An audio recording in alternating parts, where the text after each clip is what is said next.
Welcome back. Welcome back. It is me, BrittReacts, and today we're going to react to the Blue Collar Comedy Tour, the guys' favorite jokes. Let's see what happens. What do you say we bring the boys back out?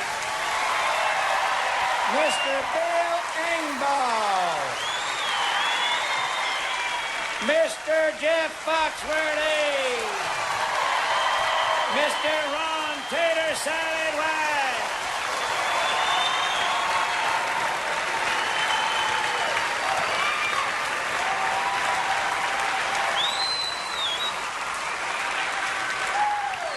Well, look at there, boys. We got stool men now. You know what? It's funny. We travel all over the country, and we all been doing this for a number. There's always one. There's always one. I never considered you a spinner. This is the same guy yesterday afternoon. We're at the Lincoln Memorial, and he said, I had no idea he was that big. And Bill said he's not even standing up. That's funny. Okay.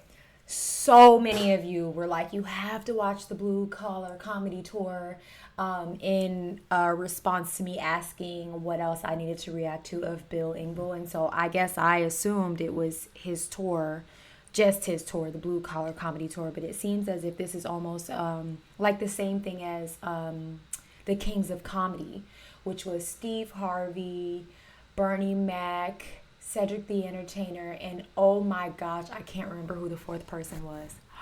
Anyway, this feels like it's like the same kind of thing, just four friends, four comedians, four guys on tour making people laugh. And at the same time having these like bro moments, these very like manly moments. I wonder, I guess, if they are going to have their own segments like the Kings of Comedy, and I'm only using that as a reference because it's what I know more than this. I don't know anything about this, and I know enough about the Kings of Comedy. I was too young to like watch it, but I know enough about it. Anyway, it's funny. The intro makes me feel like these are all like Southern men.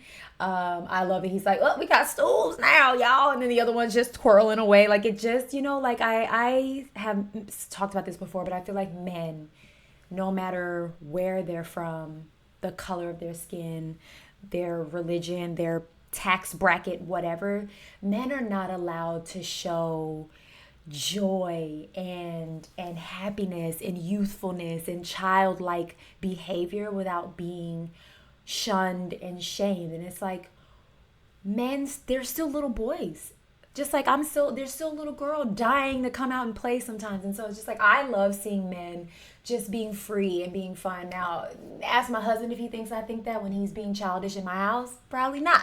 But I love, like, they're just touring the country, maybe the world, spreading joy and spinning on stools. It's good. And Bill said he's not even standing up. That is so funny. We travel all over the country doing these shows and stuff. I just said it's that, funny, didn't being I? a comedian, people always come up to you and they go, hey, tell me a joke. Which is weird because nobody walks up to a plumber and says, hey, fix my toilet. So Fair. I thought it would be fun. It's, do what we do every night. Like, we finish a show, and you're jacked up from the shows. You can't go to bed. So we sit around down at the bar or Waffle House or whatever, and we just tell jokes to each other. And I thought it might be fun to tell our favorite jokes. In the comments right now, I want to hear everyone's Waffle House order. I have a more non-traditional order. Back in high school or early college, my very best friend, longest friend of all times, put me on to their grilled chicken breast. Baby, if you've never had it, get it. So I get the grilled chicken breast. I get a double hash brown. I get it scattered. Scattered is with the onions, right? I always get scattered and smothered mixed up. I get it I think it's scattered. I like it with the diced grilled onions. My egg scrambled with cheese, white toast, and butter. I'm not a waffle girl. My husband loves like the All-Star. But that is my Waffle House order. Let me know yours in the comments. I'm like dying to know because I will also go and order this. I'm sadly moving from the South all the way up to the coldest part of the North very soon, and I won't have access to Waffle House unless I go home to Atlanta. But Waffle House has a very special place in my heart. Like some of my fondest memories: club nights, sad nights, happy nights, random nights. Waffle House. Down at the bar, Waffle House, whatever, and we just tell jokes to each other. And I thought it might be fun to tell our favorite jokes tonight. All right. Yeah, just joke. Joke. Like a knock joke? I gotta tell you, I'm dizzier than hell here. I bet you are, sir. I bet you The are. doctor says to this feller, I got bad news and worse news. He says, oh, what's the bad news? He said, you got 24 hours to live. He says, well, what's worse news? I forgot to call you yesterday. That's good. These are dad jokes. I love a good dad I got joke. a 24-hour to live one.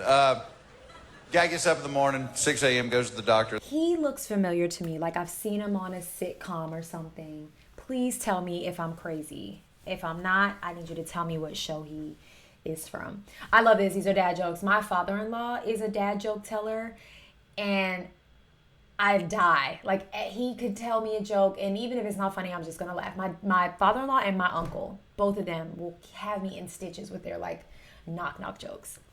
What's better than a good knock joke? I got a 24-hour to live one. Guy gets up in the morning, 6 a.m., goes to the doctor. The doctor tells him he's got 24 hours to live. I bet this is the same doctor. His voice is so like cartoonish. I love his voice. Y'all want to sit next to each other?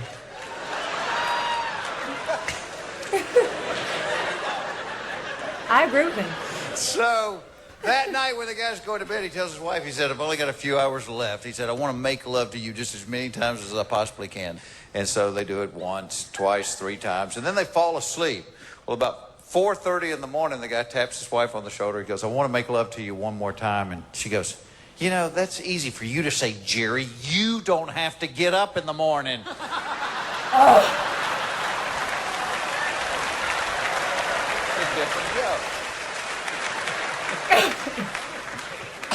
That's terrible. That's so bad. Ronnie, you got a joke? Nope. All right. Sips is, what is that, scotch or bourbon? His mind's like a lazy Susan. If you'll just bear with us, I love lazy it'll Susan. come back around here in just I a have minute. several in my kitchen. This guy's taking flying lessons. He's talking to his buddy. He says, first day in the air, the instructor informs me he's an 8th degree black belt and a homosexual.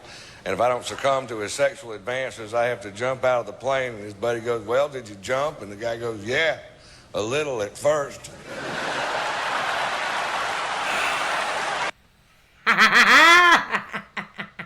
These are good old Southern jokes. I assumed all of these men are Southern. They're Southern men.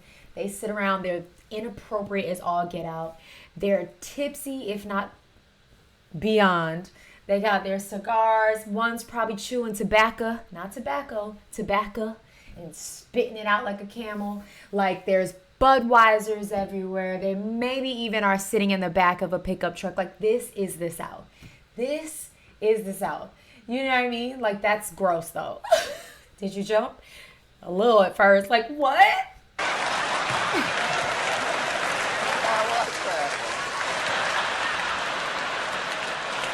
This woman goes to the doctor, says she's got a digestive tract problem, and the doctor says, well, tell me about your daily routine.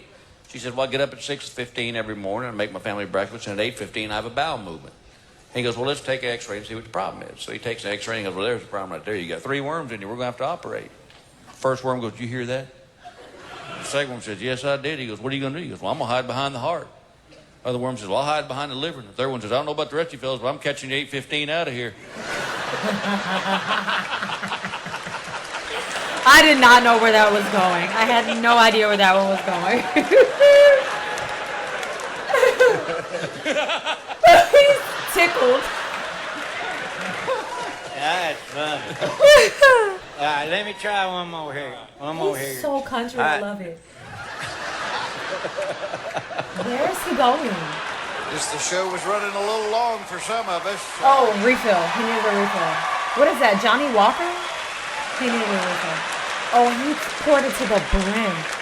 He's a good time. All right. I didn't know it was going to take this long, sorry. This fella goes hunting with his buddy, and he got the scope up, and he goes, oh, my Lord, I can see your house from here, and your wife's cheating on you with another feller. He says, I've had it with her. Shoot her in the head and shoot him in the private parts. And he said, I'll get that in one shot.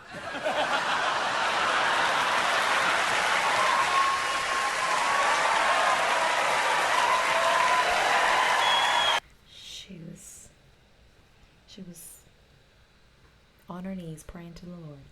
He reminds me of like Elmer Fudd. Like you know what I mean? Like I love his accent. It's just so deeply country southern redneck. It's so good. I sound terrible, but you understand what I'm saying? I enjoy his accent. It's friendly.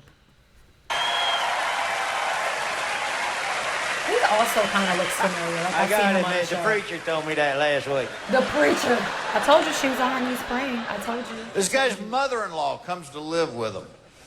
And she's been living there for about a week, and he comes home one day, and she's laid on the floor, and he calls 911, and the ambulance comes and gets her, and they take her to the hospital, and he's out in the waiting room, and the doctor comes out after a while, and the doctor said, well, I got some good news and some bad news. I said, all right, well, give me the bad news first. He goes, all right, your mother-in-law is not going to die. He said, she's had a massive stroke. He said, in fact, she's probably going to live 20 or 30 more years. He said, the problem is this thing has rendered her unable to speak. He said, she just makes this horrible screeching noise like a parrot now. He said, it's also disabled her from using her arms, and she can't feed herself. He said, for the next 20 or 30 years, you're going to have to feed her baby food 3 times a day. He said, also, it's made her incontinent. You're going to have to change her diapers and clean her up every single day of your life. The guy said, oh, my God. He said, what's the good news? And the doctor goes, oh, I'm just kidding with you. She died. Oh.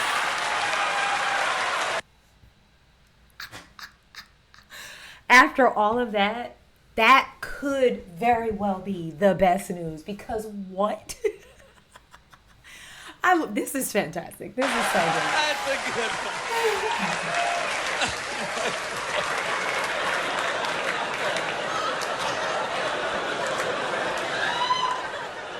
It ain't right, but you laughed at it. We're all laughing. Mr. White? He had to like make it as bad as possible to then deliver the actual bad news. It's not a bad like way to do things, if you ask me.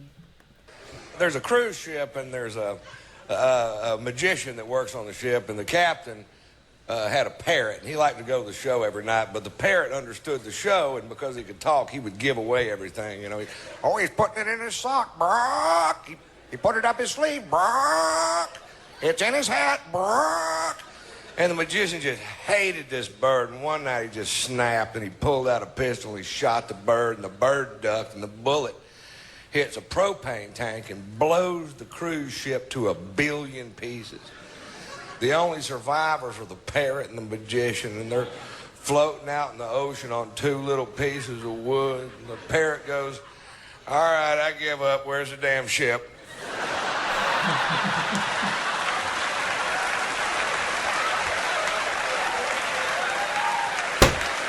It was long-winded. All right, I got a ship joke.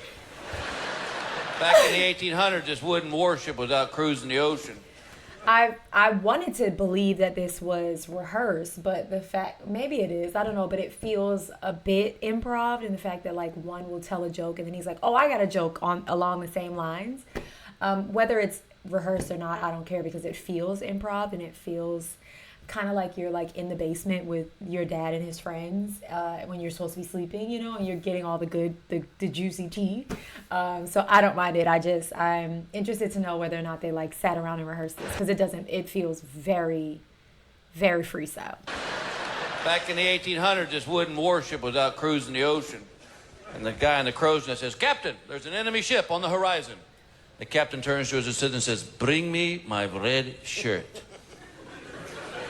All right. He goes and gets his red shirt. The captain puts it on. The battle ensues. It goes all day long, and they don't lose one sailor. About 10 minutes later, the assistant comes up to the captain and says, hey, I got to ask you something. He says, before the battle started, you said, bring me my red shirt. He goes, why a red shirt? And he goes, because if I happened to be shot and was bleeding, the crew would not notice the blood, and they would continue to fight on. He goes, wow, that's awesome. Next morning, the guy in the crow's nest goes, 20 enemy ships on the horizon. Captain goes, bring me my brown pants.